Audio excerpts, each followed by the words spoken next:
Pada malam hari ini kita akan masuk di pembahasan terakhir dari kitab Imamat mengenai berkat kutuk dan juga membayar nasar. Ini adalah Jazz uh, Hope yang ke-80.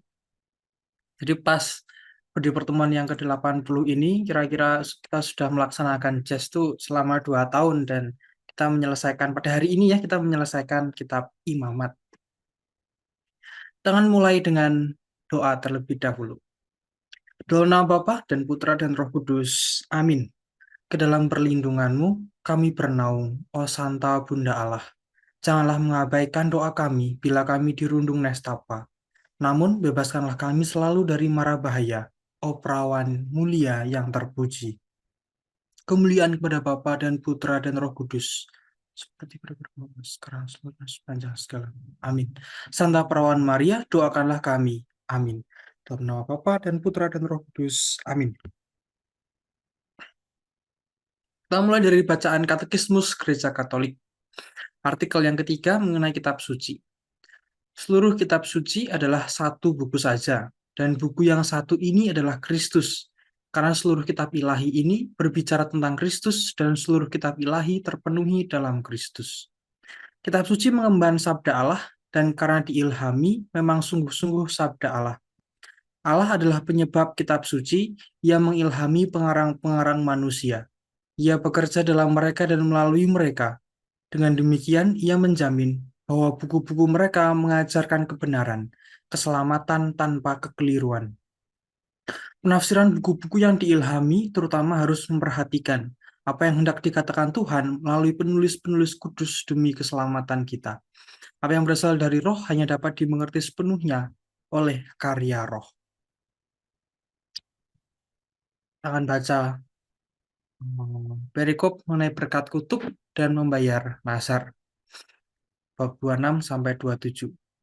Janganlah kamu membuat berhala bagimu, dan patung atau tugu berhala. Janganlah kamu dirikan bagimu, juga batu berukir janganlah kamu tempatkan di negerimu untuk sujud menyembah kepadanya, sebab akulah Tuhan Allahmu. Kamu harus memelihara hari-hari sabatku dan menghormati tempat kudusku, akulah Tuhan.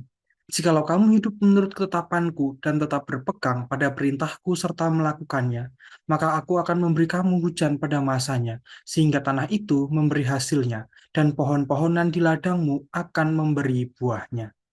Lamanya musim mengirik bagimu akan sampai kepada musim memetik buah anggur, dan lamanya musim memetik buah anggur akan sampai kepada musim menabur. Kamu akan makan makananmu sampai kenyang, dan diam di negerimu dengan aman tenteram. Dan aku akan memberi damai sejahtera di dalam negeri itu, sehingga kamu akan berbaring dengan tidak dikejutkan oleh apapun. Aku akan melenyapkan binatang buas dari negeri itu, dan pedang tidak akan melintas di negerimu. Kamu akan mengejar musuhmu, dan mereka akan tewas di hadapanmu oleh pedang. 5 orang dari antaramu akan mengejar 100, dan 100 orang dari antaramu akan mengejar selaksa, dan semua musuhmu akan tewas di hadapanmu oleh pedang. Dan aku akan berpaling kepadamu dan akan membuat kamu beranak cucu serta bertambah banyak. Dan aku akan meneguhkan perjanjianku dengan kamu. Kamu masih akan makan hasil lama dari panen yang lampau, dan hasil lama itu akan kamu keluarkan untuk menyimpan yang baru. Aku akan menempatkan kemah suciku di tengah-tengahmu, dan hatiku tidak akan muak melihat kamu. Tetapi aku akan hadir di tengah-tengahmu, dan aku akan menjadi Allahmu, dan kamu akan menjadi umatku. Akulah Tuhan Allahmu yang membawa kamu keluar dari tanah Mesir, supaya kamu jangan lagi menjadi budak mereka. Aku telah mematahkan kayu kuk yang di atasmu dan membuat kamu berjalan tegak. Tapi jikalau kamu tidak mendengarkan daku dan tidak melakukan segala perintah itu, jikalau kamu menolak ketetapanku dan hatimu muak mendengar peraturanku, sehingga kamu tidak melakukan segala perintahku dan kamu mengingkari perjanjianku, maka aku pun akan berbuat begini kepadamu. Aku akan mendatangkan kekejutan atasmu, batuk kering serta demam yang membuat mata rusak dan jiwa merana. Kamu akan sia-sia menabur benihmu karena hasilnya akan habis dimakan musuhmu. Aku sendiri akan menentang kamu, sehingga kamu akan dikalahkan oleh musuhmu, dan mereka yang membenci kamu akan menguasai kamu. Dan kamu akan lari, sungguh pun tidak ada orang mengejar kamu. Dan jikalau kamu dalam keadaan yang demikian pun tidak mendengarkan daku, maka aku akan lebih keras mengajar kamu sampai 7 kali lipat karena dosamu. Dan aku akan mematahkan kekuasaanmu yang kau banggakan, dan akan membuat langit di atasmu sebagai besi, dan tanahmu sebagai tembaga. Maka tenagamu akan habis dengan sia-sia, tanahmu tidak akan memberi hasilnya, dan pohon-pohonan di tanah itu tidak akan memberi buahnya. Jikalau hidupmu tetap bertentangan dengan daku, dan kamu tidak mau mendengarkan daku, maka aku akan makin menambah hukuman atasmu sampai 7 kali lipat setimpal dengan dosamu.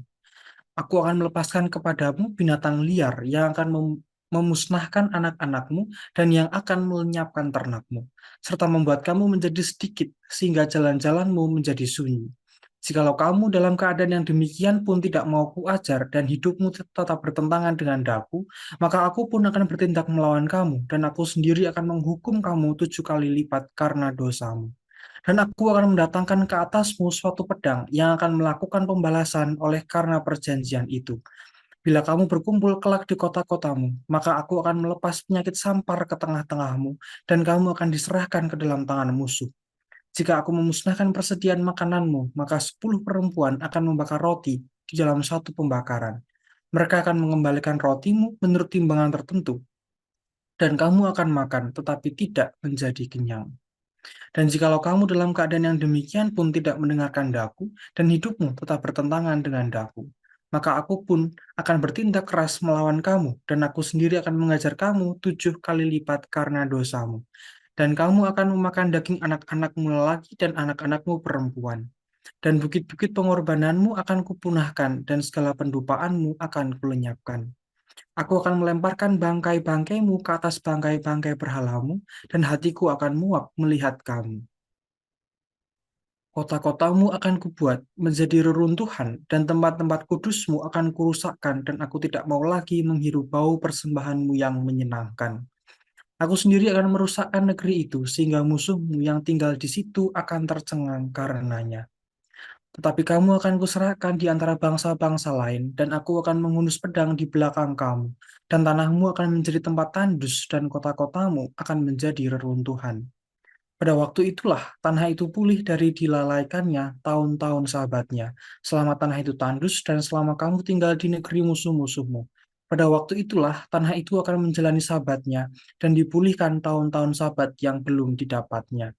Selama ketandusannya, tanah itu akan menjalani sabat yang belum dijalaninya pada tiap-tiap tahun sabatmu, ketika kamu masih diam di situ. Dan mengenai mereka yang masih tinggal hidup dari antaramu, aku akan mendatangkan kecemasan ke dalam hati mereka di dalam negeri-negeri musuh mereka, sehingga bunyi daun yang ditiupkan angin pun akan mengejar mereka, dan mereka akan lari seperti orang lari menjauhi pedang, dan mereka akan rebah. Sungguh pun tidak ada orang yang mengejar. Dan mereka akan jatuh tersandung seorang kepada seorang seolah-olah hendak menjauhi pedang. Sungguh pun yang mengejar tidak ada, dan kamu tidak akan dapat bertahan di hadapan musuh-musuhmu, dan kamu akan binasa di antara bangsa-bangsa lain. Dan negeri musuhmu akan memusnahkan kamu, dan siapa yang masih tinggal hidup dari antaramu, mereka akan hancur lebur dalam hukumannya di negeri-negeri musuh mereka. Dan karena kesalahan nenek moyang mereka juga, mereka akan hancur lebur sama seperti nenek moyangnya. Tapi bila mereka mengakui kesalahan mereka dan kesalahan nenek moyang, mereka dalam hal berubah setia yang dilakukan mereka terhadap aku, dan mengakui juga bahwa hidup mereka bertentangan dengan daku. Aku pun bertindak melawan mereka dan membawa mereka ke negeri musuh mereka.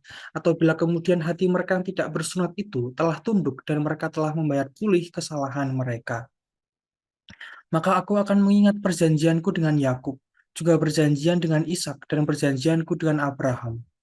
Pun aku akan kuingat dan negeri itu akan kuingat juga. Jadi tanah itu akan ditinggalkan mereka dan akan pulih dari akibat tahun-tahun sabat yang dilalaikan selama tanah itu tandus, oleh karena ditinggalkan mereka, dan mereka akan membayar pulih kesalahan mereka. Tak lain dan tak bukan karena mereka menolak peraturanku, dan hati mereka muak mendengarkan ketetapanku. Namun demikian, apabila mereka ada di negeri musuh mereka, aku tidak akan menolak mereka dan tidak akan muak melihat mereka, sehingga aku membinasakan mereka dan membatalkan perjanjianku dengan mereka, sebab akulah Tuhan Allah mereka. Untuk keselamatan mereka, aku akan mengingat perjanjian dengan orang-orang dahulu yang kubawa keluar dari tanah Mesir di depan mata bangsa-bangsa lain, supaya aku menjadi Allah mereka, akulah Tuhan. Itulah ketetapan-ketetapan dan peraturan-peraturan serta hukum-hukum yang diberikan Tuhan berlaku di antara Dia dengan orang Israel di Gunung Sinai dengan perantaraan Musa.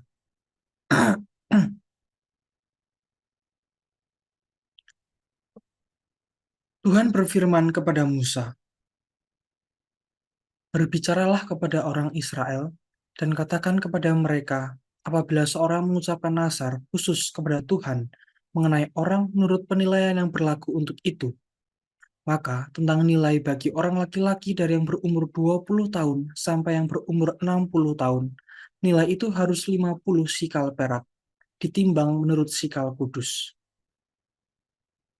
Tapi jikalau itu seorang perempuan, maka nilai itu harus 30 sikal.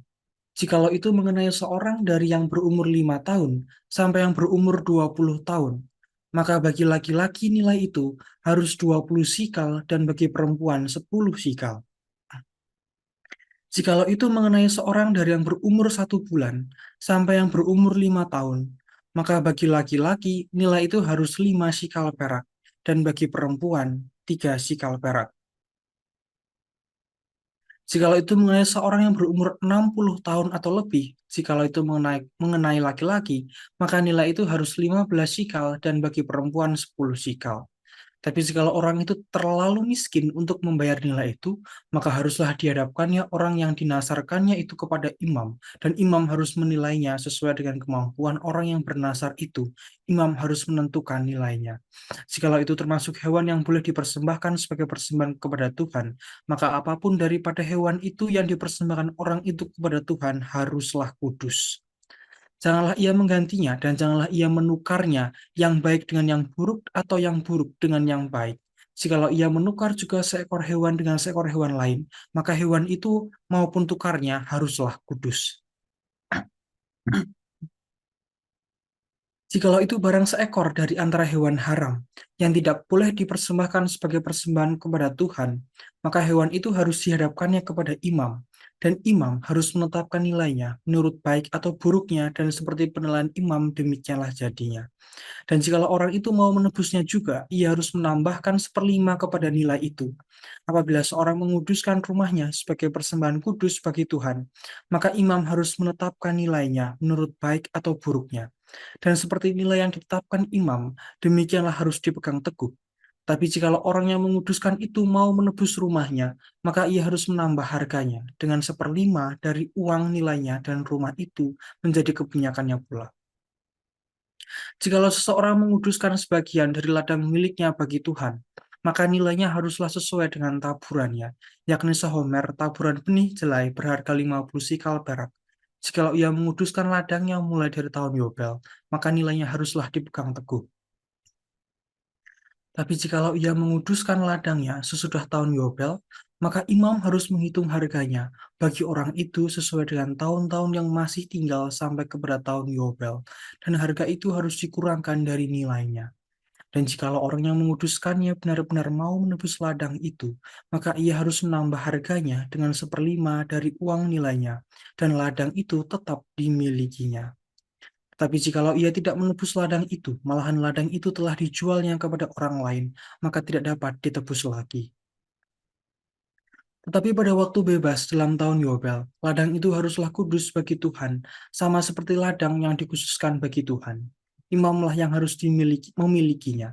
Dan jikalau ia menguduskan bagi Tuhan ladang yang telah dibelinya dan yang tidak termasuk ladang miliknya dahulu, maka imam harus menghitung baginya harga nilainya sampai kepada tahun Yobel, dan orang itu haruslah mempersembahkan nilai itu pada hari itu juga sebagai persembahan kudus bagi Tuhan.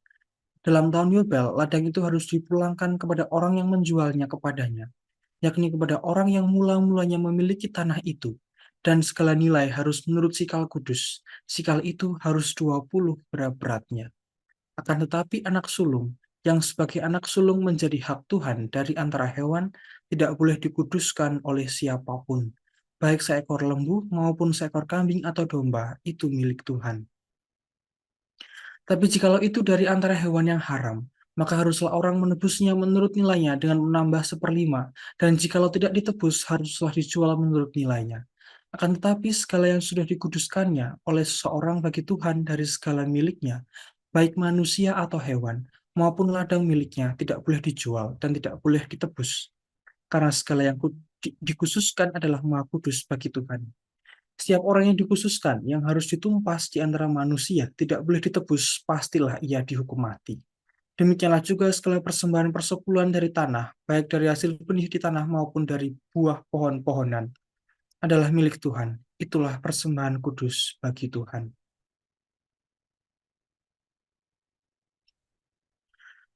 Tetapi jikalau seseorang mau menebus juga sebagian dari persembahan persepuluhannya itu, maka ia harus menambah 1/5. Mengenai segala persembahan persepuluhan dari lembu sapi atau kambing domba, maka dari segala yang lewat dari bawah tongkat gembala waktu dihitung, setiap yang ke-10 harus menjadi persembahan kudus bagi Tuhan. Janganlah dipilih-pilih mana yang baik dan mana yang buruk, dan janganlah ditukar. Jikalau orang menukarnya juga, maka baik hewan itu maupun tukarnya haruslah kudus dan tidak boleh ditebus. Itulah perintah-perintah yang diperintahkan Tuhan kepada Musa di Gunung Sinai untuk disampaikan kepada orang Israel. Demikianlah sabda Tuhan, syukur pada Allah. Baik, Ibu Bapak dan teman-teman, kita sudah sampai pada topik yang terakhir mengenai ajakan untuk setia, itu di Imamat 26 sampai 27.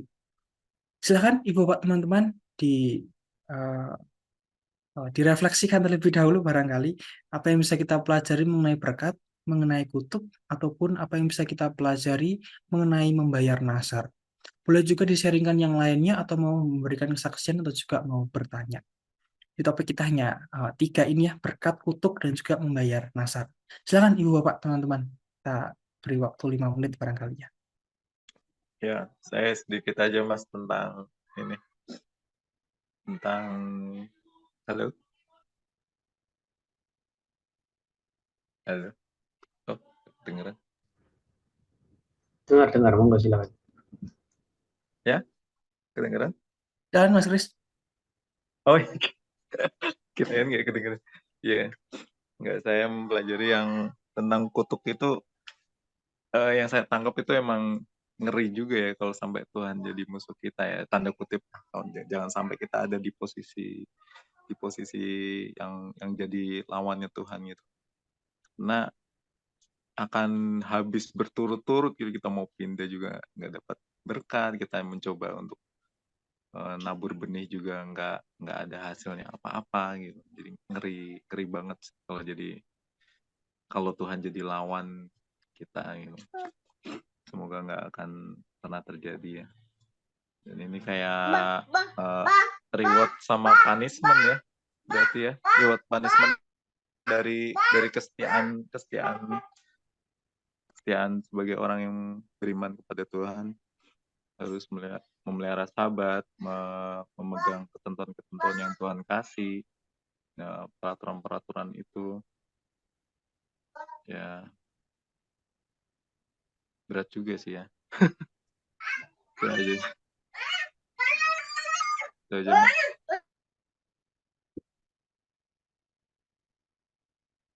Ya, thank you Mas Kris. Memang ya, mengenai berkat dan kutuk itu seolah-olah ngeri banget gitu, karena eh, seperti reward and punishment itu, kalau Tuhan ada bersama mereka, ada banyak sekali berkat, kesejahteraan, kebahagiaan, kemenangan, kesehatan di antara bangsa Israel.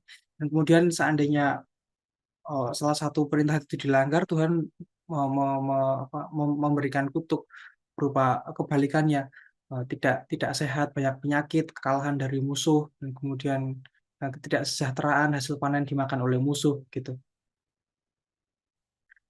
Memang ini eh, terjadi seolah-olah ketika sepertinya Tuhan menyertai mereka, terus kemudian itu ketika ada berkat, ya. Ketika ada berkat itu ketika Tuhan menyertai mereka. Nah, kemudian ketika terjadi kutuk, Tuhan itu terjadi ketika Tuhan meninggalkan mereka, gitu. Seakan-akan memang uh, ada satu timbal balik gitu yang harus dilakukan. Tapi kita pun juga tahu bahwa bangsa Israel itu kan bolak-balik ya, antara ketemu Tuhan terus kemudian lari dari Tuhan dan begitu seterusnya sampai barangkali masih sampai hari ini gitu. Nah, tapi kondisi ketika Tuhan menyertai mereka itu ketika bangsa Israel menyadari bahwa mereka di dalam Tuhan, Tuhan ada di tengah-tengah mereka. Dan ketika Tuhan itu meninggalkan mereka, itu terjadi ketika eh, bangsa Israel itu tidak lagi bersekutu dalam nama Tuhan gitu ya, sehingga tidak ada lagi berkat di antara bangsanya. Thank you Mas Kris untuk pembukaan sharing awal pada malam hari ini. Nanti akan dibahas lebih detail tuh oleh Mas Bertus. Ada banyak hal yang bisa kita pelajari tentu saja ya dari berkat dan kutuk ini. Apalagi dari bapak-bapak gereja, rasanya seru banget. Silahkan Ibu Bapak dan teman-teman yang lain, ada yang mau disampaikan, sharing, kesaksian, ataupun juga pertanyaan. Oh ya, saya ada pertanyaan juga Mas, kalau boleh. Silahkan Mas Kris, gimana? Nah, tentang nazar itu, nazar penebusan nazar. Kan tadi kan secara benar-benar detail ya Tuhan ngasih tahu Musa ya tentang penebusan nazar. Eh, baik yang apa namanya istilahnya yang angkanya besar sampai ke yang kecil-kecil sepele pun didetailin gitu. Jadi kayak imam itu punya tugas kayak aktuaria ya. Jadi perhitungan harta benda, kalau ini segini, kalau cowok berapa, cewek berapa, itu detail banget. Nah, yang jadi pertanyaan itu apakah gereja Katolik itu, ya kita kan punya imam-imam juga maksudnya, itu apakah ada, mungkin nggak inilah implementasinya tuh nggak plek ketiplek, tapi apakah ada eh, semacam seperti itu perhitungan-perhitungan itu? Oh, Itu aja. maksudnya kalau kalau di sini kan saat ini besaran besaran persembahan atau nasar itu kan ditentukan berdasarkan umur dan juga jenis kelamin begitu ya. Tadi ada yang 10 sikal perak, ada yang 15 sikal dan lain sebagainya. Nah, pertanyaan Mas Kris mungkin lebih pada saat ini kita di Gereja Katolik apa ada ketentuan yang seperti ini gitu ya? Ya yang Apakah mirip perintah mirip wanita seperti atau itulah. Yang ya ya yang gitu ya? mirip-mirip seperti Apakah itu. ada pembagian umur dan juga jenis kelamin sehingga harus memberikan berapa gitu ya? Iya.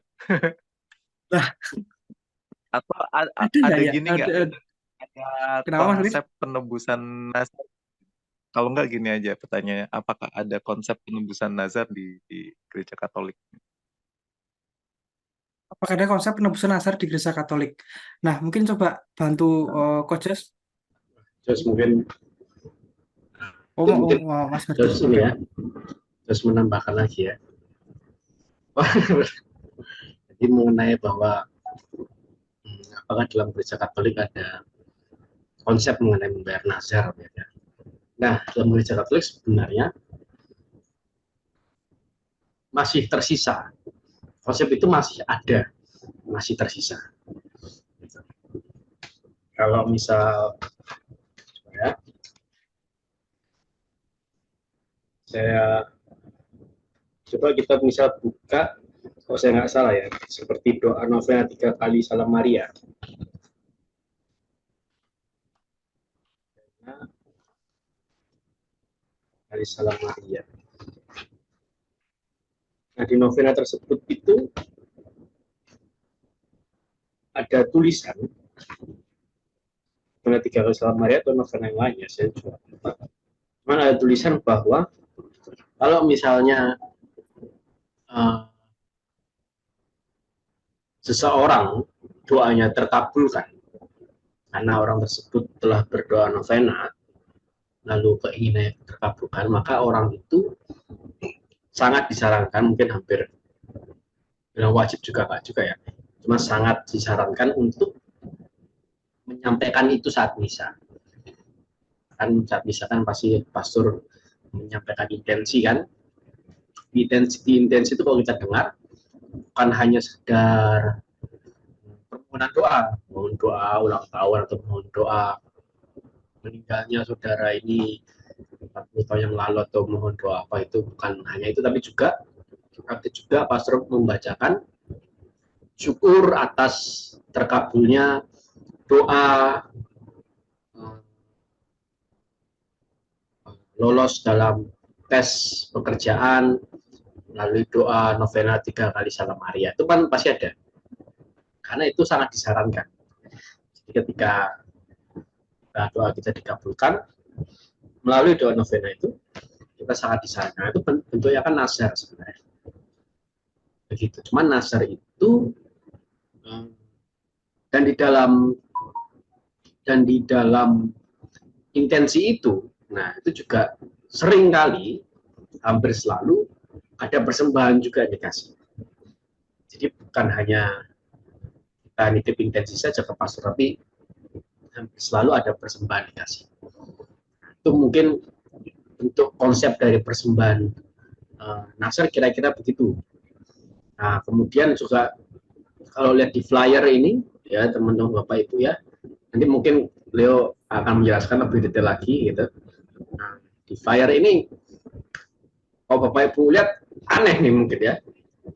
Ini flyer apa nih? Gitu kan, gambar apa ya sebenarnya? Kenapa ini judulnya berkat kutub Umbar Nazar tapi ada gambar Bunda Maria yang hitam gitu kan? Nah, ini agak aneh. Nah, inilah bentuk dari membayar nazar. Jadi kalau kita lihat itu ada plat-plat silver, plat-plat emas gitu ya. Jadi di sana orang itu mohon doa, misal di sana bisa ada gambarnya, gambar telinga misal. Jadi orang itu mohon doa supaya pendengarannya disembuhkan. Nah, sebagai bentuk nazarnya, persembahan nazarnya adalah dia membeli plat itu dari gereja, kemudian ditaruh di depan lukisan Bunda Maria hitam. Black Madonna ini di Yunani. Ini liturgi, bukan liturgi. Ini tradisi gereja Ritus Bizantium, gereja Ortodoks Ritus Bizantium. Nah, ini ada kesaksian juga dari Yosi ya, bahwa doa novena selalu mengabulkan doa saya. Memang powerful, doa novena powerful. Jadi ya, bukan cuma, dan kalau kita punya buku doa itu, bukan cuma doa novena 3 kali Salam Maria, masih banyak doa novena-novena yang lain. Doa novena kepada Adik Kudus Yesus, misal doa novena kepada Santo Peregrin, doa novena kepada Santo Yusuf. Ada juga nih doa novena kepada Santo Yudas Tadeus.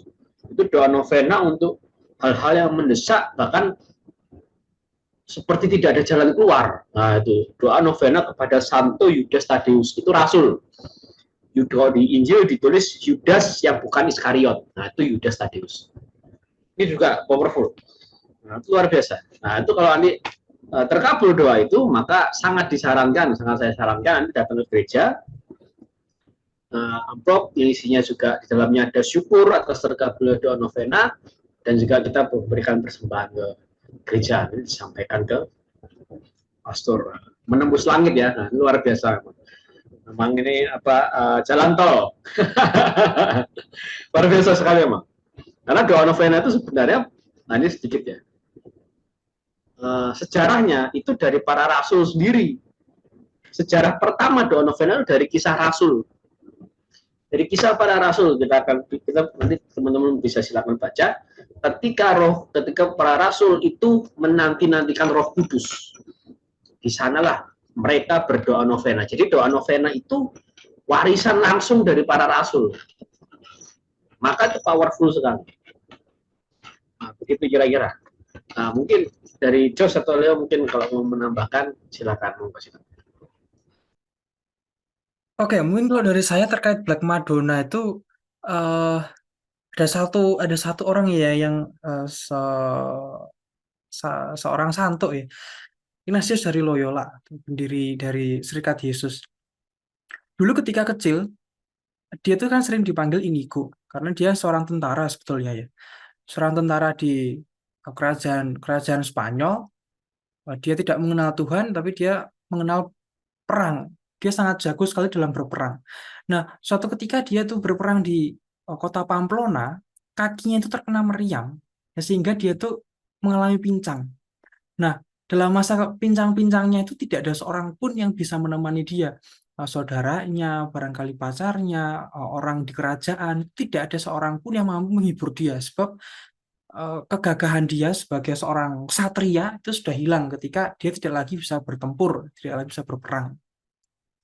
Nah, akhirnya si Ignatius Loyola itu mengalami gerak batin dan dia menempuh perjalanan dari Spanyol itu oh, berkeliling dunia. Pertama dia akan ke Yerusalem dulu. Pertama dia akan ke Yerusalem, terus kemudian dia kembali lagi untuk studi di Roma dan di Paris. Nah, di tengah perjalanannya itu sebagai bentuk kesungguhan, sebagai bentuk nasar itu tadi bahwa dia akan bertobat, meninggalkan apa namanya, meninggalkan dunia keprajuritannya dia, ke kesatriaannya dia. Nah, dia mempersembahkan pedangnya di Black Madonna itu, di patung Black Madonna itu di kota Montserrat. Jadi ini bentuk sebagai apa ya, benda persembahan nasar gitu ya, benda yang secara rohani, dan benda itu tidak dimaksudkan untuk kemudian diambil lagi, tapi sebagai bentuk atau suatu simbol uh, pertobatan gitu ya. Yaitu nasarnya dari Ignatius Loyola. Sebenarnya Black Madonna ini ada banyak ya, karena kan dia kalau dalam dalam bukunya Latihan Rohani Ignatius de Loyola itu IHS, dia itu kan memberikan pemaknaan bahwa uh, dia tuh Black Madonna itu seperti simbol orang yang berdosa datang kepada dia dan setiap pertobatan itu akan dibantu, akan didoakan gitu ya. Itu dari Black Madonna. Tapi kalau secara khusus gambar ini sepertinya ada di Yunani ya, di Kreta. Itu mungkin tambahan dari saya, mungkin dari Kojos, ya, spesialis malam ini tentang membayar nasar. Sepertinya kalau pembagian itu tidak ada lagi ya kok ya, mengenai eh, umur sekian harus memberi berapa ataupun jenis kelamin pria dan wanita, sepertinya tidak ada lagi ya, Kojos. Nggak ada kalau di gereja Katolik sih, karena ya nantilah akan disampaikan nantilah di akhir. Hehehe. Oke, kalau begitu ini sudah pukul 19.45, kira-kira pembahasan pada malam hari ini cukup panjang, jadi eh, mohon izin ya Ibu Bapak, seandainya ada yang mau sharing, kita tunda dulu di ujung pertemuan pada malam hari ini. Kita akan membahas mulai dari berkat dan kutuk. Mas Bertus ya, silakan. Oke, terima kasih. Saya izin request ya. Oke, nah kita akan membahas mengenai berkat dan kutuk. Nah ini sebenarnya kalau kita baca di Alkitab, judulnya ini kurang sebenarnya. Wah, ini komentari judul perikop. Tapi itu ya, karena kan judul perikop kan ditambahkan oleh manusia, gitu ya. Ditambahkan oleh kita sendiri. Gitu. Nah, kalau kita lihat di Imamat 26 itu, judul perikopnya cuma berkat dan kutuk saja. Padahal di sini ada 3 sebenarnya. Nah, ada berkat, kutuk, dan pertobatan. Nah, berkat itu ayat 1 sampai 13, kutuk itu ayat 14 sampai 39, dan pertobatan itu ayat 40 sampai 49. Nah, ini apa yang harus dilakukan oleh umat Tuhan? Ya. Jadi, berdasarkan Imamat 26, kira-kira 4 hal ini, 4 kelompok ini. Dia harus menyembah Tuhan Allah Israel, harus hanya menyembah Tuhan Allah Israel, memelihara hari Sabat dan hari raya agama lainnya, menghormati tempat kudus Tuhan, dan menaati peraturan dari Tuhan. Jadi kelompoknya jadi 4 ini. Dan kalau 4 ini ya, kita orang Kristen sampai sekarang harus taat terhadap 4 ini tetap. Kita harus hanya menyembah Tuhan Allah Israel, Dan sebagai orang Kristen juga harus memelihara hari Sabat, yaitu saatnya hari Minggu ya, dan hari raya agama lainnya seperti Natal, Paskah, dan lainnya. Kemudian menghormati tempat kudus Tuhan, yaitu gereja, dan menaati peraturan dari Tuhan, yaitu peraturan yang telah Tuhan Yesus titipkan kepada para rasul dan diteruskan oleh gereja yang kudus sampai saat ini. Nah, kalau 4 hal ini dilakukan, maka orang Israel akan mengalami berkat. Nah, kalau kita lihat di sini, berkatnya semua ada berkat fisik.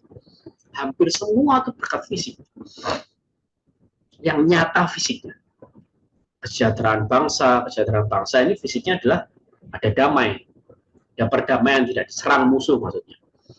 Tanah melimpah, hasil panen melimpah, kesuburan tanah, ada keamanan nasional, kemenangan yang mudah, keberhasilan militer, keturunan yang berlimpah, pertumbuhan penduduk yang luar biasa, dan puncaknya, nah ini, puncaknya adalah dimahkotai dengan berkat yang tak ternilai dari hadirat Tuhan. Nah, itu puncaknya. Nah, dari setiap berkat ini, gitu. Nah, itu mengenai berkat. Nah, jadi sini dia sudah saya sebutkan, tanah subur, makanan cukup, melimpah, hidup sejahtera, damai sejahtera, tidak diserang, menang dalam peperangan, terus bertambah banyak, dan Allah tinggal di tengah-tengah mereka. Ini puncaknya nih. Nanti pada pembahasan saya kali ini, saya akan hampir selalu menyinggung ini. Allah tinggal di tengah-tengah kita. Allah tinggal di tengah-tengah umatnya. Saya akan hampir selalu menyinggung ini. Karena ini berkat yang paling tinggi nilainya.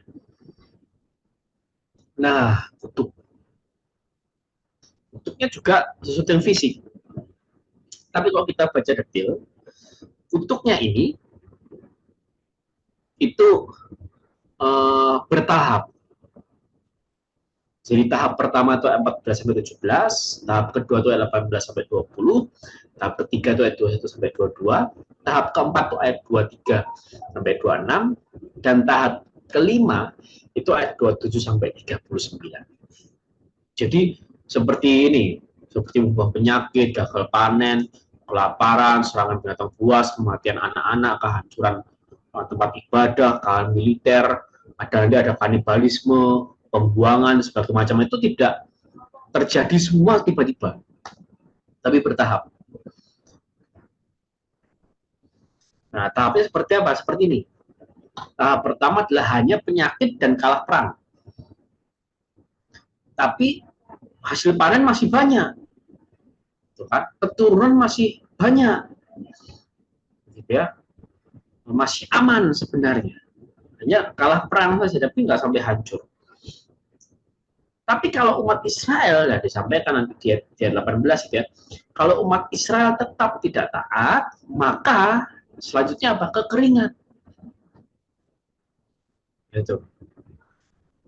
Udah kering nih, terus umat Israel tetap tidak taat, maka serangan binatang buas. Gitu.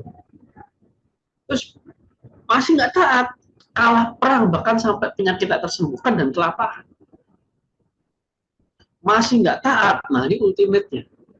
Kanibalisme, kehancuran tempat ibadah, pembuangan, para ditinggalkan, kecemasan, pemusnahan. Nah, puncaknya ada di pembuangan. Bapak Ibu teman-teman yang hadir di sini ataupun yang nanti akan menonton siaran ulangnya, gitu ya, saya mau tekankan ini. Tuhan itu tidak pernah mengutuk umatnya. Sekali lagi ya, Tuhan itu tidak pernah mengutuk umatnya. Bahkan termasuk tidak pernah menghukum umatnya. Nah, mungkin sampai sini bingung sedikit, nggak apa-apa. Dan kita jelas baca di sini ya, Tuhan mengutuk gitu ya.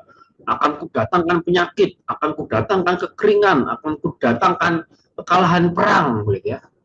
Tapi pada dasarnya Tuhan tidak pernah mengutuk. Kenapa saya katakan demikian? Tadi saya bilang berkat paling tinggi itu apa? Tuhan tinggal di tengah-tengah mereka. Tuhan sebagai pelindung umatnya tinggal di tengah-tengah umatnya. Maka ketika Tuhan tinggal di tengah-tengah umatnya, Tuhan melindungi umatnya, memelihara umatnya, menjaga umatnya. Nah, ketika umatnya tidak setia kepada Tuhan, Tuhan meninggalkan umatnya. Ketika Tuhan meninggalkan umatnya, bahkan Tuhan meninggalkan secara bertahap. Ketika Tuhan meninggalkan umatnya, sang pelindungnya meninggalkan umatnya. Tidak ada lagi perlindungan ilahi, tidak ada lagi penjagaan ilahi, tidak ada lagi pemeliharaan ilahi. Maka penyakit bisa menghancurkan mereka, alam bisa menghancurkan mereka, musuh bisa menghancurkan mereka, bahkan binatang yang tidak punya akal pun bisa menghancurkan mereka. Kenapa? Karena mereka sudah ditinggalkan oleh pelindungnya. Mereka sudah ditinggalkan oleh Tuhan. Jadi prinsipnya begitu. Tuhan itu sangat menghargai kehendak bebas manusia. Kalau manusia tidak mau Tuhan tinggal di tengah-tengah dia, ya sudah, Tuhan tidak akan tinggal di tengah-tengah dia.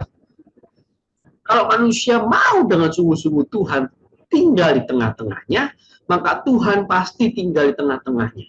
Maka Tuhan Yesus mengatakan, mintalah kepada Bapa Roh Kudus, maka dia pasti akan memberikannya. Jadi prinsipnya begitu. Nah, jadi bukan Tuhan jahat, tapi Tuhan meninggalkan. Tuhan undur diri. Bukan Tuhan mengutuk dan menghukum, tapi Tuhan meninggalkan. Dan kenapa dibuat bertahap? Ini sebenarnya Tuhan, setiap tahap Tuhan memberi kesempatan yang sangat besar bagi umatnya untuk bertobat. Maka nggak langsung musnah, nggak langsung pembuangan langsung, enggak. Ini bertahap. Siapa tahu dengan penyakit dan sekali kalah perang, bangsa ini bertobat. Oh masih enggak. Siapa tahu kekeringan datang, bangsa ini bertobat. Oh masih enggak, kan begitu. Maka, nah ini beberapa pengenapan kutub. Misal kita bisa tahu, kanibalisme itu tergenapi saat pengepungan Samaria dan Yerusalem. Kemudian pembuangan juga tergenapi. Dan waktunya tepat 70 tahun. Seperti yang disampaikan dalam Imamat 26-34. Dipulihkan masa sabatnya. Sabat itu kan 7 ya. 70 tahun masa pembuangan. Ini tepat semua. Nah, maka dari pertobatan, dari kutub yang bertahap tadi, apa yang Tuhan paling harapkan? Pertobatan. Ya, meskipun umat itu dihukum dengan keras, Allah akan mengingat perjanjian itu ketika umat itu bertobat. Hukuman itu tidak akan mematikan, melainkan menyembuhkan. Ya, ini akan menjadi kesempatan bagi tanah itu untuk memperbarui daya penghidupan. Jadi Tuhan menantikan terus pertobatan manusia, dan itu yang terus Tuhan nantikan adalah pertobatan kita. Nah, kemudian apa kata Bapak Gereja mengenai semua hal ini? Dia berkat, kutuk, dan pertobatan. Nah, ini ada satu Bapak Gereja sebenarnya luar biasa sekali, gitu ya, yang mungkin kalau kita biasanya mungkin jarang mendengar Santo Cesarius ya. Tapi kalau di Jazz ini kita sangat sering mengutip perkataan dari Santo Cesarius. Santo Cesarius mau mengungkapkan begini, ini tulisannya panjang-panjang ya, saya nggak akan bacakan semua, tapi saya akan sampaikan intinya saja. Santo Cesarius mau bilang begini, ketika kita baca kitab Imamat, jangan kita memaknainya ini sebagai berkat fisik, ataupun jangan kita memaknainya ini sebagai kutuk fisik. Tapi kita mesti memaknai ini sebagai berkat jasmani, sebagai berkat rohani, sebagai kutub rohani. Gitu. Maka dikatakan di sini bahwa kita telah menerima berkat itu dalam jiwa kita melalui kasih karunia baptisan. Jadi bukan dimaknai secara jasmani, tetapi secara rohani. Nanti kita akan bahas kenapa demikian. Nah, disampaikan di sini juga bahwa kamu akan aman tentram. Karena memang iya, orang jahat itu tidak pernah merasa aman, tapi selalu gelisah dan bimbang. Karena pasti khawatir ketangkep, ya kan, khawatir dilaporkan. Kan orang kalau melakukan kejahatan kan pasti khawatir, serba khawatir. Tapi orang yang baik, ya kan, dia dapat mengendalikan tubuhnya dengan takut akan Allah. Maka yang akan dia alami adalah tentram, aman dan tentram. Karena dia bisa mengendalikan dirinya. Nah, kemudian ada suatu pertanyaan begini. Misal kita baca kitab Imamat ini, kalau kita melihat ini berkat jasmani begitu ya, kita mungkin bertanya begini. Tapi faktanya, realitasnya banyak itu. Orang-orang jahat, orang-orang berdosa, orang-orang tidak taat kepada Tuhan, bahkan dia tidak mau mengakui Tuhan bahkan. Itu kok hidupnya malah lebih enak ya. Kok dia bisa ya makan? Wah, kok dia bisa hidup dalam kelimpahan ya? Bahkan dalam kemewahan. Nah, itu kan ironi kan? Padahal kitab Imamat jelas mengatakan kalau taat dapat berkat, kalau tidak taat dapat kutuk. Apalagi kita baca kitab Amsal Bapak Ibu, isinya gitu semua. Kalau taat dapat berkat, kalau tidak taat dapat kutuk. Jadi kitab Amsal itu isinya begitu semua.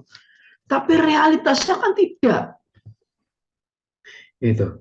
Para koruptor bisa makan dengan mewah, gitu kan? Tapi orang-orang benar banyak juga yang hidupnya sengsara secara fisik, yang hidupnya miskin. Nah, maka Santo Caesarius mengingatkan kembali. Inilah makanya kita ketika kita merenungkan kitab Imamat ini, Imamat 26 ini, kita mesti merenungkannya bahwa ini berkat rohani dan kutuk rohani. Maka maksudnya apa makan sampai kenyang? Makanan yang membuat kita paling kenyang itu adalah roti surgawi. Itu siapa? Yesus itu sendiri. Sang firman Allah sendiri yang menjadi manusia. Kata Yesus, akulah roti hidup. Tidak ada yang memakan roti ini kecuali orang-orang benar yang kepadanya dikatakan, kecaplah dan lihatlah betapa baiknya Tuhan itu. Itulah makanan yang paling mengenyangkan rohani kita. Dengan hati nurani macam apa orang-orang berdosa yang telah dicemari oleh banyak dosa berani memakannya. Di sana. Kemudian mengenai binatang buas. Nah, siapakah binatang buas ini? Roh jahat. Binatang buas ini mencoba melintasi negeri kita. Pedang melintasi negeri kita. Binatang buas menyerang kita. Siapa itu? Roh jahat. Yang selalu menggoda jasmani kita. Selalu menggoda tubuh kita. Dikatakan apa? Dengan apa? Dengan roh percabulan. Dengan amarah. Dengan ketamakan. Dengan iri hati. Dengan kesombongan. Itu terus menyerang kita. Dan dengan setiap banyak hal. Dengan depresi, dengan tekanan, dengan overthinking, gitu. Terus. Dengan apa, merasa diri paling menderita, dan sebagainya macamnya. Terus. Itu diserang. Gitu. Maka hanya orang-orang yang menaati perintah Allah saja yang akhirnya dapat mengendalikan tubuhnya ini di bawah Roh Kudus. Mereka lah yang bisa menang dari binatang buas itu, dari roh percabulan, dari kemarahan, dari ketamakan, iri hati, kesombongan, dan lain sebagainya. Nah, dan damai sejahtera. Ini tentu damai sejahtera yang paling tinggi adalah seperti yang dikatakan Yesus. Seperti yang kita selalu dengar setiap minggu di misa ya. Damai sejahtera ku tinggalkan bagimu. Dan damai sejahtera ku berikan kepadamu. Dan apa yang ku berikan tidak seperti yang diberikan oleh dunia kepadamu. Berbeda. Damai sejahtera ilahi. Nah, kemudian kita akan mengejar musuh kita. Siapa musuh kita? Iblis dan para malaikatnya. Kita bisa melawan iblis dan para malaikatnya, mengusir mereka jauh-jauh. Ini kata Santo Cesarius ya. Kita mengusir mereka jauh-jauh, bukan cuma pada diri kita sendiri, tapi pada orang lain juga. Dengan apa? Dengan nasihat, dengan teguran, dengan doa. Jika kita memelihara ajaran-ajaran ilahi, jika kita menaati perintah Tuhan. Dan ini sesuai dengan Yakobus 4:7. Tunduklah kepada Allah, lawanlah iblis, maka ia akan lari daripada.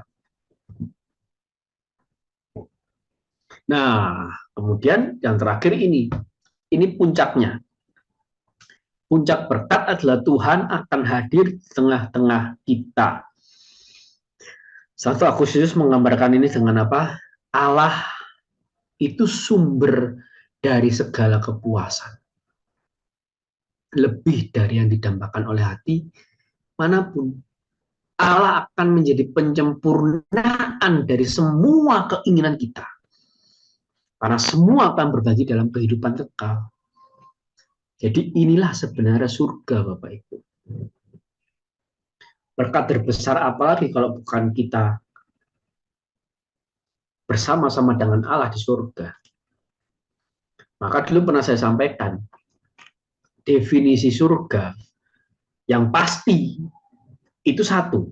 Yang pasti itu satu. Kita akan bersama-sama dengan Allah untuk selama-lamanya. Kita akan tinggal bersama-sama dengan Allah untuk selama-lamanya. Kalau kita sudah bersama dengan Allah sebagai sumber kebahagiaan, maka kebahagiaan apalagi yang lebih bahagia daripada itu? Masih perlukah rumah di surga? Lawang kita sudah bersama-sama dengan Allah sebagai sumber kebahagiaan, masih perlukah kita makan dan minum di surga? Orang kita sudah bersama-sama dengan Allah, maka definisi neraka itu sebaliknya. Kita akan terpisah dari Allah untuk selama-lamanya. Maka masuk akal kalau orang gitu ya, dalam selama hidupnya sampai akhir hidupnya dia selalu mencoba untuk hidup di jalan Tuhan, selalu ingin dekat dengan Tuhan, maka wajar kalau sudah mati keinginannya terkabul. Dia akan bisa bersama dengan Tuhan untuk selama-lamanya. Dan orang yang selama hidupnya dia maunya menjauh terus dari Tuhan, maka wajar kalau sudah meninggal, mati, keinginannya juga terkabul. Dia akan terpisah dari Allah untuk selama-lamanya. Maka tadi ketika Allah tidak bersama dengan umatnya, alam bisa menghancurkan mereka, binatang buas bisa menghancurkan mereka, penyakit bisa menghancurkan mereka, musuh bisa menghancurkan mereka. Tapi kalau Allah tinggal di tengah-tengah mereka, alam tidak bisa menghancurkan mereka, binatang tidak bisa menghancurkan mereka, kelaparan tidak bisa menghancurkan mereka, bahkan musuh pun tidak bisa menghancurkan mereka. Itu prinsipnya. Nah, kemudian apa kata gereja? Nah, di sini gereja mengingatkan lagi mengenai sakramen pertobatan. Di mana sakramen pertobatan ini memperdamaikan manusia dengan Allah. Kemudian juga menggambarkan bahwa perdamaian itu melambangkan kemenuhan hidup, mencakup kepatuhan kepada rencana ilahi. Nah, kemudian, nah nih, kesempurnaan tuh ini. Bersatunya kita dengan Allah. Nah, ini terus muncul terus ini. Bersatunya kita dengan Allah. Ini sebenarnya kalau di orang Jawa gitu ya, itu sebenarnya lebih mudah memahami ini. Karena bagi orang Jawa itu, kalau orang itu meninggal, itu ya manunggaling Gusti Kawula gitu. Kita bersatu kembali lagi dengan Sang Pencipta. Nah, ini mirip, sama dengan ini prinsipnya. Jadi harusnya orang Jawa lebih mudah memahami ini. Gitu. Karena prinsipnya sama. Karena ini puncaknya di sini. Bersatunya kita dengan Allah. Nah, kemudian, di sini diingatkan lagi tentang pertobatan. Seluruh hasil pengakuan ialah bahwa Ia memberi kembali kepada kita rahmat dan menyatukan kita dengan Dia dalam persahabatan yang erat. Kembali lagi, inti-intinya ke sana. Maka berkat terbesar, saya mau ingatkan lagi, berkat terbesar yang akan kita terima jika kita taat kepada Allah adalah apa? Kita akan bersatu dengan Allah dalam kehidupan kekal. Pertobatan membawa perdamaian dengan Allah, dan semua ini hanya dapat kita terima melalui pengorbanan Tuhan Yesus Kristus. Baik, sekian dari saya. Monggo silakan Jos untuk melanjutkan. Baik. Ya, suara saya terdengar dengan jelas. Oke, Jelas kok, jelas. jelas. Oke, langsung. Oke, aku request remote dulu ya. Oke. Ya, saya akan sedikit membahas tentang nazar. Sorry. Nah, lalu sebenarnya mungkin kita lihat konteks awalnya dulu kali ya. Persembahan manusia dalam nazar. Pada mulanya mempersembahkan orang kepada Tuhan dalam nazar itu mungkin. Ya. Jadi kayak misalkan mungkin kita banyak mendengar cerita di Alkitab ya, terutama di Perjanjian Lama, gitu ya, tentang Hana dan Samuel gitu ya. Karena berdua dalam mungkin bahasa yang lebih bebas ya. Tuhan, kalau saya punya anak, nanti anaknya saya serahkan ini biar dia bisa bantu di bait Allah ya, bait suci gitu. Bisa ini. Nah, banyak kayak kejadian apa ya, mempersembahkan orang anak gitu yang mungkin baru dapat karena setelah sekian lama dan semacamnya itu kembali kepada Tuhan itu merupakan suatu praktik yang wajar seperti itu. Tapi ya memang konteks awalnya biasanya untuk membantu di bait Allah dalam keperluan liturgis. Nah, setelah masa pembuangan, fungsinya itu tuh sudah digantikan dengan orang Lewi. Sehingga muncullah suatu keharusan untuk menebus orang tersebut. Menebusnya ini dalam yang kita katakan ini sebagai suatu pembayaran nazar. Dan pembayaran nazar ini memang harus dipenuhi. Dan kita di bab 27 ini kita berbicara tentang seiring berjalannya waktu, ya, terutama setelah masa pembuangan, memang komitmen pribadi maupun barang, saya akan melakukan ini, saya akan melakukan itu sebagai nazar gitu ya. Ataupun saya akan menyerahkan ini, itu tuh digantikan dengan uang. Ya, sekali lagi dalam bab 27 ini kita akan berbicara tentang ya, nazar, persembahan hewan,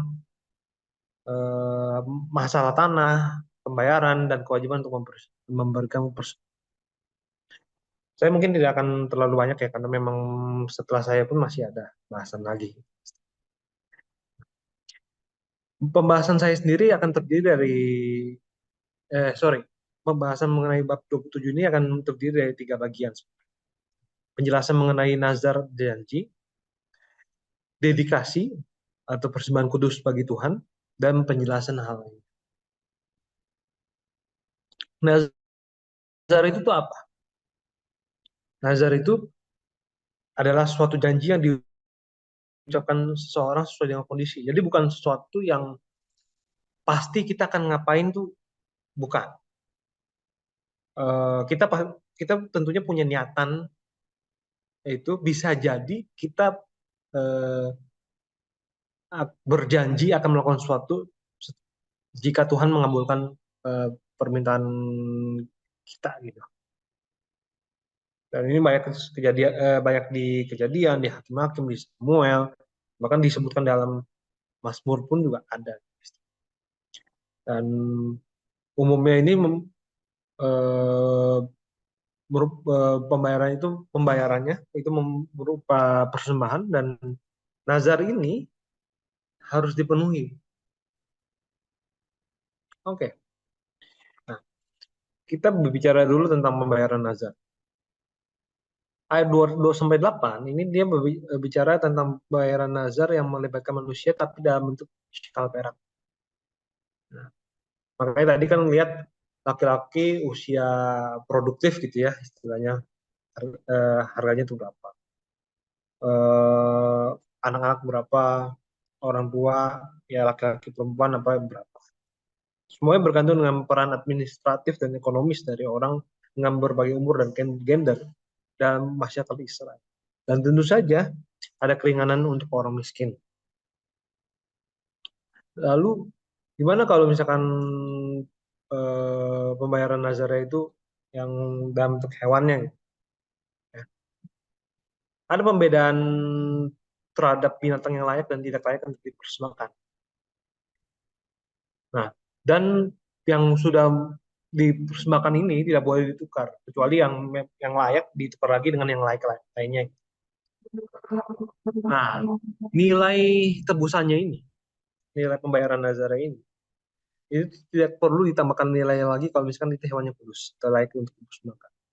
Kalau yang tidak kudus, perlu ditambahkan lagi nilainya sebanyak 1/5, 20%. Dengan penilaian untuk hewan tersebut bergantung pada kondisi hewan.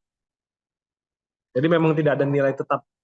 Jadi imam yang nilai, oh ini ada cecilnya sedikit misalkan, ada lukanya atau apanya, itu mungkin mengurangi nilainya. Nah, lalu kita coba masuk ke dalam dedikasi atau persembahan kudus. Nah, ini bukan sesuatu yang kondisional. Kan kayak misalkan katakanlah kita bisa aja, kalau contoh sekarang gitu ya, saya kalau misalkan UN-nya bagus, saya bakal gini-gini gitu kan. Tapi kan nggak semua orang mesti ngomong kayak gitu. Dan nggak semua orang mau juga ngomong kayak gitu. Tapi dedikasi ini atau persembahan kudus ini beda. Jadi memang bergantung pada hukum tahun Yobel. Nah, persembahan kudus atau dedikasi yang ini bisa dalam bentuk bangunan rumah atau tanah. Dan imam sekali lagi menentukan nilai rumah tersebut dengan nilai tebusannya itu ditambahkan sebesar 20%. Kenapa? Biasanya untuk keperluan perbaikan baik. Dalam tanah dibedakan juga hukum untuk tanah kepunyaan dan juga tanah yang didapatkan dengan cara dibeli.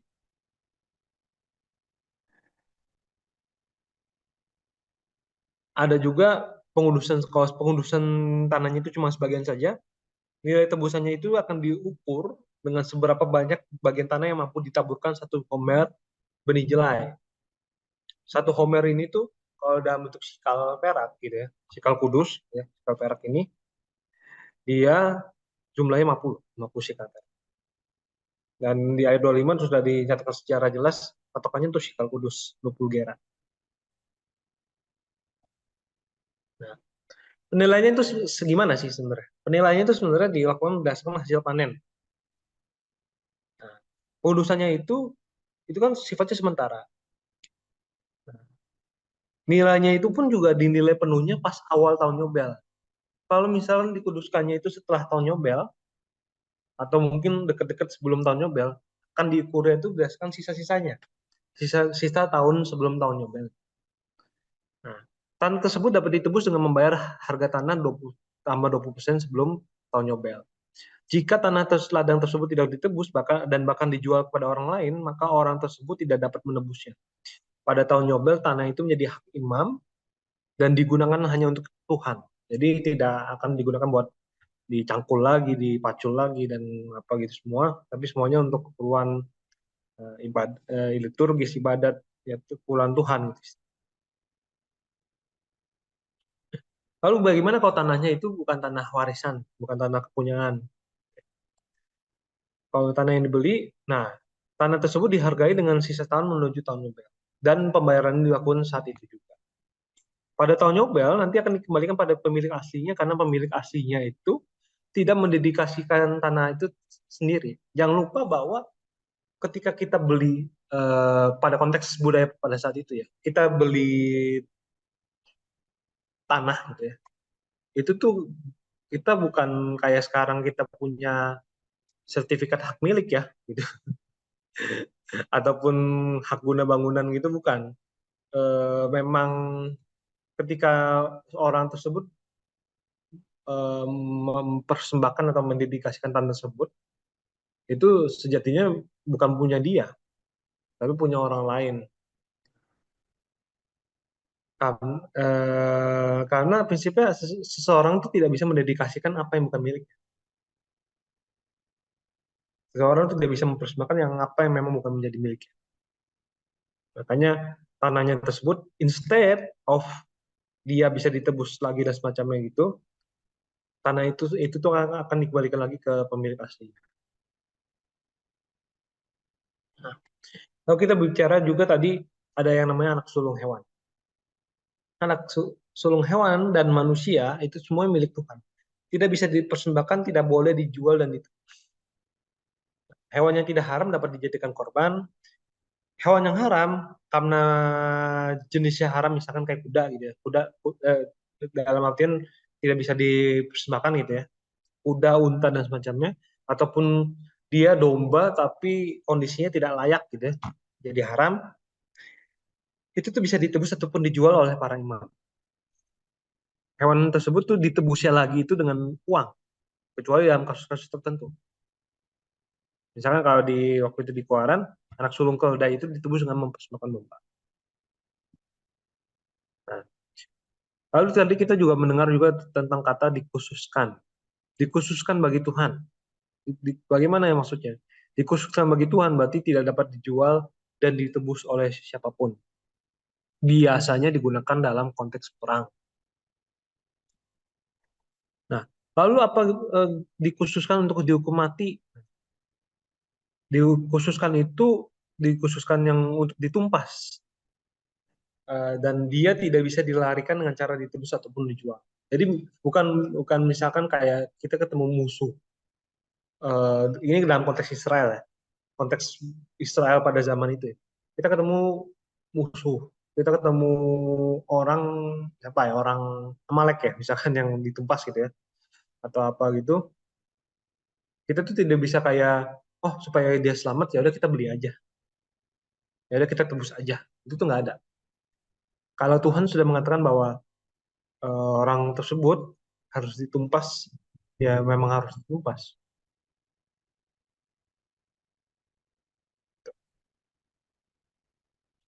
Lalu mungkin topik yang menarik lagi adalah mengenai persepuluhan. Persepuluhan itu diberikan untuk membiayai kebutuhan kaum Lewi. Ya. Karena kaum Lewi itu kan memang dia kan nggak dapat bagian tanah dan semacam itu ya. Jadi kaum Lewi itu hidup dari persepuluhan. Dan juga digunakan untuk orang miskin. Persepuluhan dari hasil bumi bukanlah persembahan sukarela. Jadi memang mesti diberikan. Penebusan hanya dapat diberikan untuk gandum dan buah. Kalau hewan tidak. Nah, hanya hewan yang layak yang diterima sebagai persepuluhan.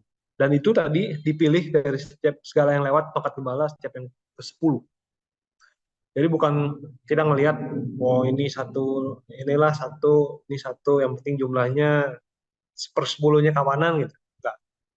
Memang Yang lewat tongkatnya ini yang dipilih, yang setiap yang ke-10. Dan nggak bisa ditukar lagi kecuali yang kudus lagi, dan tidak dapat ditebus. Lalu bagaimana sih gereja tentang kurban dan nazar?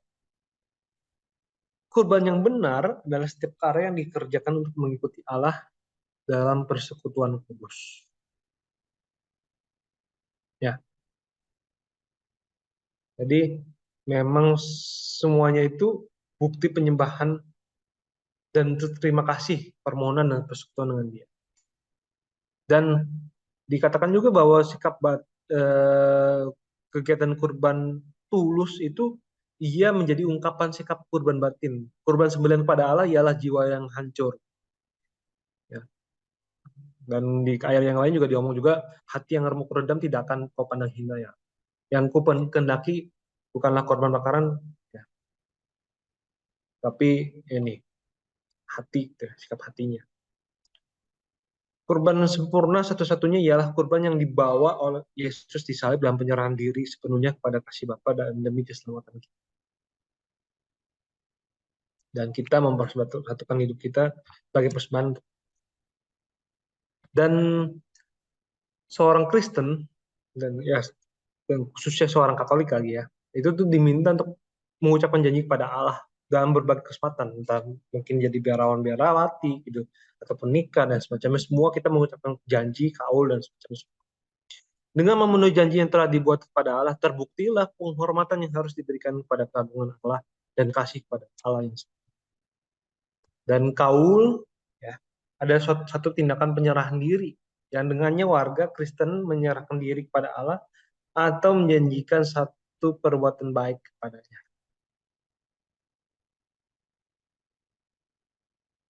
Dengan memenuhi kaulnya, ia mempersembahkan kepada Allah apa yang telah ia janjikan atau ikrarkan.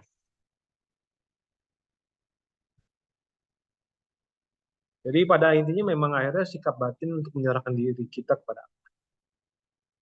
Lalu jangan lupa tujuan persembahannya itu sekali lagi apa? Orang-orang miskin tidak hentinya akan ada dalam negeri itu. Jadi segala hukum yang dibuat dalam konteks budaya Israel pada saat itu dan juga sekarang ini gereja gitu ya, dengan perkataan Yesus Kristus, kita tuh diberikan perintah bahwa harusnya engkau membuka tangan lebar-lebar bagi saudaramu yang tertindas dan yang miskin di negerimu. Dan Yesus sendiri mengatakan bahwa orang miskin selalu ada padamu, tapi aku tidak akan selalu ada pada kamu.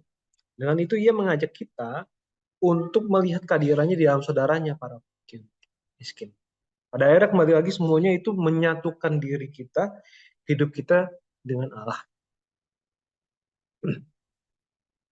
Lalu apa kata salah satu bapak gereja? Apa salah satu santo ini tentang ini? Dan ini menurut saya ini satu perkataan yang sangat kuat sekali.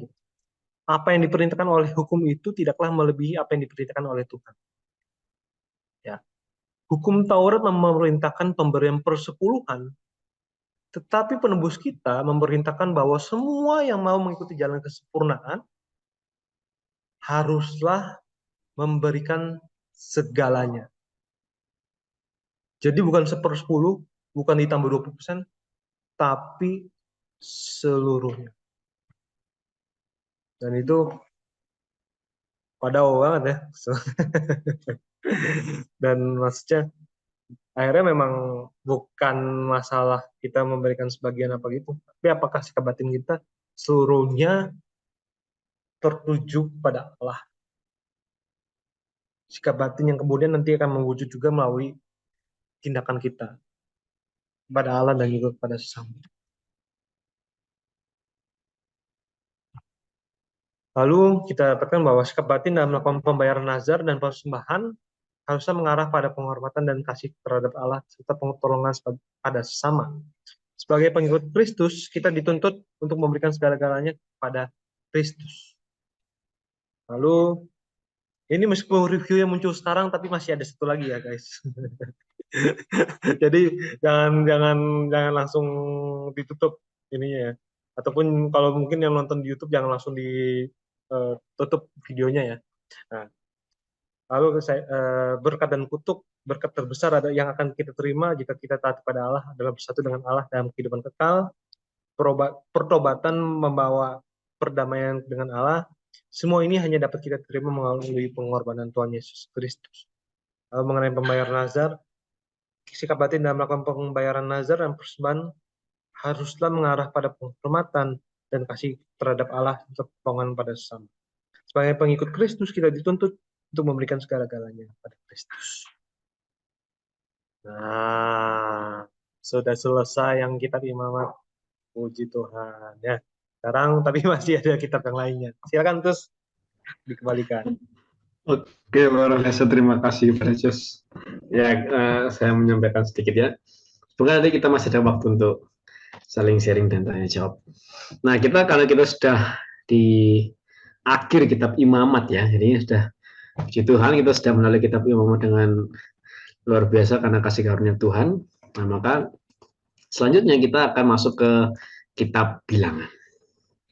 Kitab Bilangan ini sebenarnya lebih seru daripada kitab Imamat, gitu ya. Nah, saya mau review sedikit tentang kitab Imamat supaya kita bisa melihat kitab Taurat itu, 5 kitab Taurat dalam frame yang lebih besar.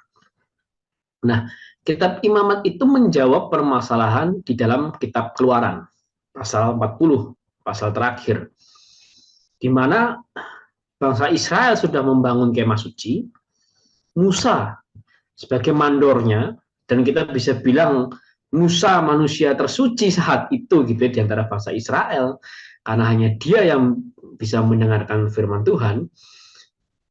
Problemnya Musa sendiri tidak bisa masuk ke kemah pertemuan. Masalah.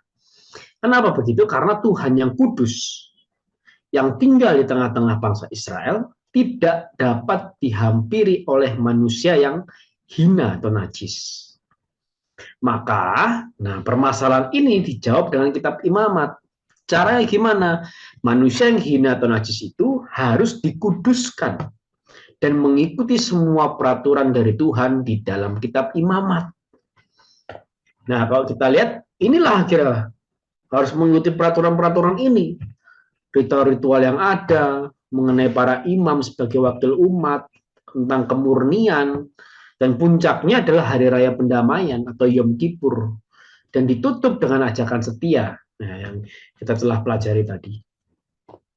Nah, di sini di dalam kitab Imamat 1 ayat 1 kita bisa baca bahwa Tuhan itu memanggil Musa berfirman dari dalam kemah pertemuan. Jadi Musa di luar kemah pertemuan, Tuhan dari dalam kemah pertemuan ini.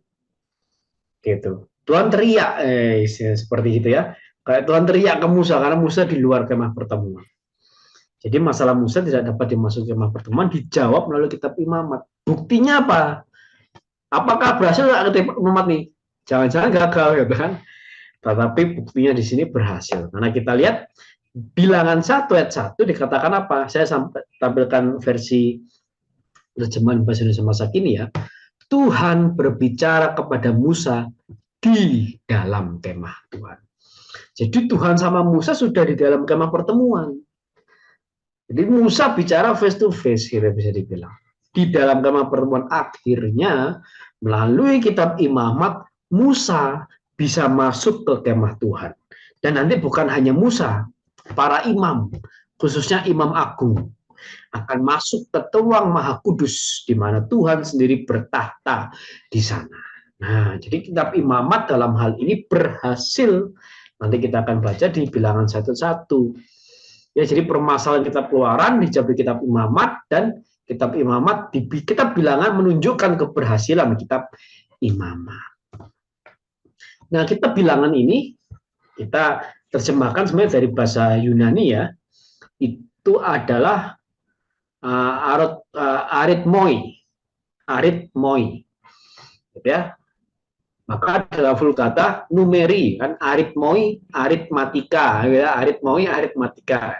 Dalam Vulgata numeri, bahasa Inggris number ya, atau nomor. Gitu.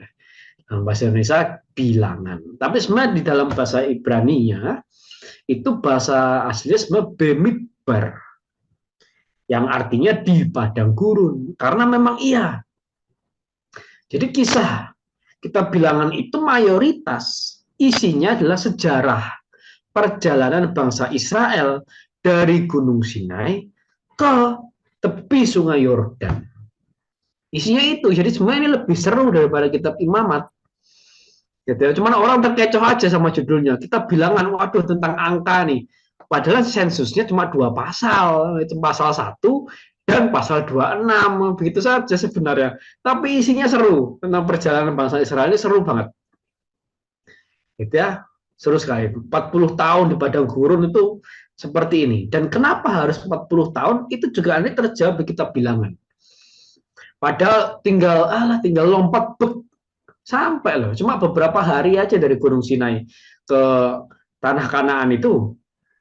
Kenapa 40 tahun? Nanti akan ada satu kejadian yang menyebabkan bangsa Israel harus muter-muter sampai 40 tahun. Nah, di sini makna teologisnya apa? Secara garis besar kita Bilangan ini. Dari kitab Imamat, gitu ya, dan kitab Keluaran, kita sudah tahu bahwa Tuhan itu tinggal di tengah-tengah umatnya. Gitu ya. Allah itu melakukan pemeliharaan khusus terhadap umatnya. Bahkan ketika ia menuntut ketaatan mutlak kepada kehendaknya, seperti yang telah dinyatakan dalam hukum Taurat yang kudus, Allah memperhatikan dan menguji umatnya. Allah mempersiapkan umatnya dengan disiplin yang keras di padang gurun untuk masuk ke dalam tanah pusaka mereka. Jadi, kalau kita baca dalam kitab Bilangan, itu banyak sekali seakan hukuman Tuhan yang begitu keras. Ada sekelompok mengeluh, mati. Sekelompok orang memberontak, mati. Begitu nanti kita akan baca. Ya. Apakah Tuhan jahat? Tidak. Maka kita harus mengerti bahwa untuk masuk tanah Kanaan, orang Israel harus berperang. Dan kitab Bilangan ini itu mempersiapkan bangsa Israel untuk berperang masuk ke tanah perjanjian. Untuk masuk ke tanah pusaka, harus berperang. Maka di sini Tuhan bertindak sebagai jenderal perang. Itu. Maka disiplin, keras, jenderal perang, konteksnya perang. Sama kalau di TNI juga begitu. Itu Tentara Nasional Indonesia. Gitu kan? Walaupun mungkin dalam waktu dekat belum tentu Indonesia akan berperang dengan negara lain, ya, tapi dalam latihan di TNI pasti disiplin, pasti keras. Walaupun belum tentu semua orang di TNI itu akan menghadapi perang, belum tentu. Tapi kenapa kok harus latihan dengan keras, latihan dengan disiplin? Lah karena konteksnya tuh konteks peperangan gitu loh. Walaupun belum tentu berperang, tapi konteksnya di sana adalah konteks peperangan, gitu. Entah itu mungkin nanti melawan seperti pemberontak, gitu ya, seperti KKP yang ada di Papua sana, gitu. Atau bukan mungkin melawan negara lain, tapi juga belum tentu akan diutus ke sana, gitu. Tapi konteksnya konteks peperangan, maka pasti keras. Nah, kitab Bilangan itu begitu, Allah bertindak sebagai jenderal perang. Maka keras. Tapi, nah, Allah itu tetap sabarnya luar biasa. Tetap mau tinggal di tengah-tengah bangsa Israel. Walaupun bangsa Israel itu naik turun nanti. Taat, enggak, berontak, taat, enggak, berontak. Gitu terus. Tapi Tuhan tetap sabar tinggal di tengah-tengah mereka. Enggak kemudian, wah, aku musnahkan semua kali, aku musnahkan aja lah. Enggak begitu kemudian. Gitu kan. Tapi sabar ya luar biasa. Jadi seperti orang tua sebenarnya. Orang tua itu kan begitu. Menyayangi anaknya, memelihara anaknya, menjaga anaknya. Tapi orang tua juga wajib untuk mempersiapkan anaknya agar anaknya ini siap menghadapi dunia yang keras. Begitu. Orang tua juga wajib mendidik anaknya. Nah, jadi maka ya, konsep Allah sebagai Bapa yang baik itu sudah ada sejak perjanjian lama, bahkan di dalam kitab Bilangan ini. Nah, jadi ini ya, Jadi kitab bilangan ini mengisahkan perjalanan bangsa Israel ke tanah perjanjian. Terus Allah mempersiapkan umatnya dengan disiplin yang keras di padang gurun untuk berperang masuk ke dalam tanah perjanjian. Sekalipun bangsa Israel tidak selalu taat hukum Taurat, namun Tuhan masih tinggal di tengah-tengah mereka, memelihara, memperhatikan, dan menguji umatnya. Nah, ini kitab bilangan kita bisa bagi menjadi 5 bagian ini. Jadi dari Gunung Sinai, kemudian perjalanan ke Gunung Paran, kemudian perjalanan ke Gurun Moab. Nah, ini kan kalau Bapak Ibu perhatikan peta ini kan pernah muncul nih. Di kitab Keluaran peta ini selalu muncul. Cuma semenjak kitab Imamat sudah nggak muncul lagi karena di Gunung Sinai terus kan nggak jalan-jalan. Ya memang belum jalan. Jalannya nanti baru kitab bilangan. Nanti di kitab bilangan peta ini akan muncul lagi. Jadi kita akan tandai. Saat ini bangsa Israel di mana? Nomor 9 kah? Nomor 10, 11, 12, 13 terus. Nanti sampai ke Sungai Yordan. Nah, begitu kira-kira. Nah, ini rencananya jika lancar, Bapak Ibu, nanti kira-kira pembagian kitab untuk jazz, untuk kitab bilangan itu seperti ini. Kita akan mulai 2 minggu lagi, di 23 November, dan nanti kalau lancar itu akan berakhir nanti di bulan Juni. Nah, ini kalau Bapak Ibu lihat, paling kiri kan ada apps. Nah, apps 81, itu episode Bapak Ibu. Jadi pertemuan kali ini kita sudah pertemuan ke-80, luar biasa kan. Nah, sudah pertemuan ke-80 ini. Ya, nanti 2 minggu lagi itu pertemuan ke-81. Ya, Bapak Ibu yang terus setia ini sudah 80 kali mendengarkan ini. Luar biasa. Oke, paling itu saja mengenai preview kitab bilangan dan review kitab bilangan. Saya kembalikan lagi ke Leo. Monggo silakan.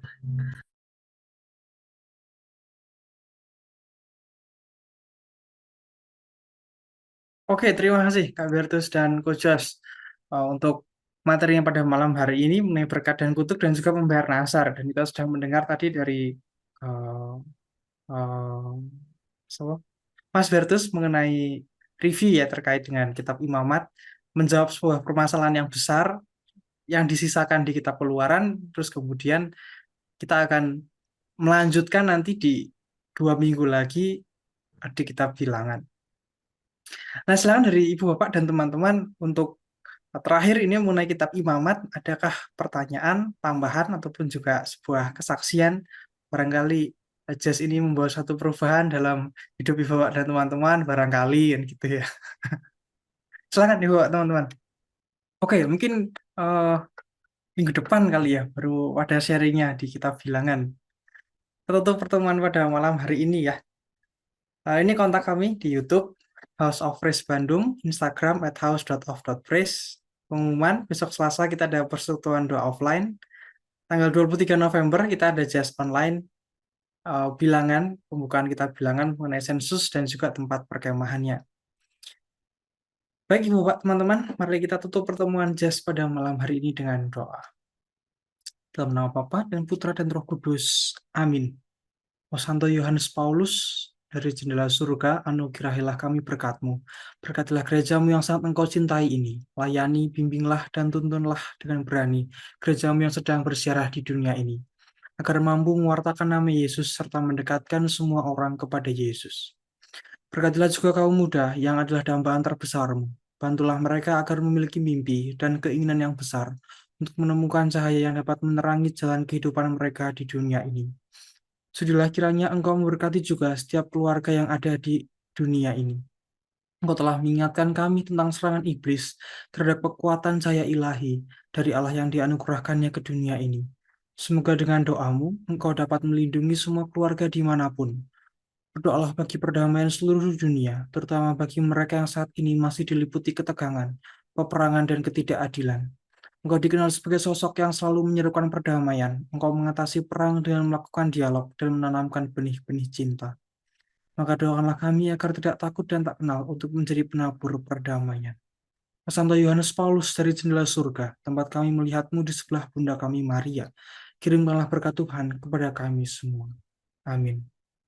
Kemuliaan kepada Bapa dan Putra dan Roh Kudus sepanjang segala abad. Amin. Dalam nama Bapa dan Putra dan Roh Kudus. Amin.